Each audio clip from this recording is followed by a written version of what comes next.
Hi, இன்றைக்கி என்ன பார்க்க போகிறோன்னா, நான் வந்து மார்னிங்கே வந்து சண்டே மார்னிங் சிக்கன் குழம்பு வச்சுருக்கேன் கிராமத்து ஸ்டைலில். இதுக்கு வந்து கல் தோசை. ஸோ ரொம்பவே சூப்பராக இருக்கும். ஸோ இந்த கல் தோசையில் வந்து அது ஃபஸ்ட்டே நான் வந்து ஊற வச்சிட்டேன், ஊற்றி பார்த்துருப்பீங்க இமேஜில். அப்படி ஒரு டேஸ்ட்டு. ஏன்னா இதோட மெயின் திங் என்னென்னா, இதில் வந்து நான் எல்லாமே வதக்கி அரைச்சி, எதுவுமே ஆர்டிஃபிஷியலோ கடை மசாலாவோ எதுவுமே இல்லை, நம்ம எல்லாமே வீட்டில் பண்ணுறது. மெயினாக வந்து இந்த மசாலாவில் வந்து கருவேப்பிலை கொஞ்சம் நான் அதிகமாக சேர்ப்பேன் வதக்கும் போது. அப்படி ஒரு டேஸ்ட் அந்த தோசையில்.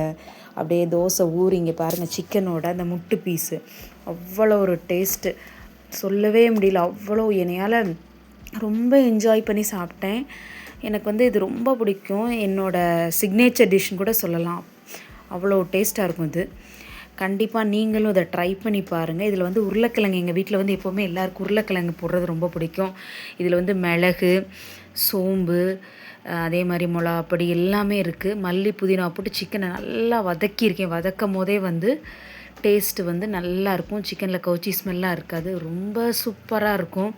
தோசைக்கு, சாதத்துக்கு, சப்பாத்திக்கு, இட்லிக்கெல்லாம் அப்படியே நல்லா ஊற வச்சு நிறைய ஊற்றி சாப்பிடுங்க. அப்பா, அவ்வளோ ஒரு டேஸ்ட்டு. காலையில் எல்லா வேலையும் முடிச்சுட்டு இது சாப்பிடும்போது சொர்க்கமாக இருந்துச்சு. கண்டிப்பாக நீங்களும் ட்ரை பண்ணி பாருங்கள். நம்ம வந்து ஃபுட்டு எதை சாப்பிட்டாலும் சரி, ஹோம்மேடாக இருக்கணும். அப்போ தான் அது வந்து ரொம்ப நல்லது. அரைச்சி செய்யும் போது இது நல்லாவும் இருக்கும். கருவேப்பிலை சாப்பிடாதவங்க கூட இதை வந்து அரைக்கும் போது தெரியாது, சின்ன குழந்தைகளுக்கெலாம். ஸோ இந்த மாதிரி கண்டிப்பாக ஒரு டைம் ட்ரை பண்ணுங்கள். இதை வந்து நான் வந்து மெயின் வீடியோவும் போட்டிருக்கேன். ஸோ அதையும் போய் பாருங்கள். கண்டிப்பாக ட்ரை பண்ணி நல்லபடியாக என்ஜாய் பண்ணுங்கள். ஸோ நம்ம நல்லா சாப்பிடணும், அட் த சேம் டைம் வந்து நல்லா வேலை பார்க்கணும். அப்போ தான் வந்து அந்த சாப்பாடு வந்து டைஜஸ்ட் ஆகும். ரெண்டாவது நமக்கு வந்து அது நல்லதும் கூட. ஹெல்த் பெனிஃபிட்னு பார்த்திங்கன்னா அது நல்லதும் கூட. ஸோ எனக்கு வந்து பர்சனலாக கோழி குழம்புனா ரொம்ப பிடிக்கும். அதுவும் ஸ்கின்னோடு செய்யுங்க, அப்போ தான் வந்து டேஸ்ட் இருக்கும். ஏன்னா ஸ்கின்னில் இருக்க ஃபேட்டு வந்து அந்த குழம்புல இறங்கும் போது எண்ணெய் வந்து நல்லாவே நேச்சுரலான எண்ணெய் கிடைக்கும். அது வந்து உங்களுக்கு கொலாஜனு கூட.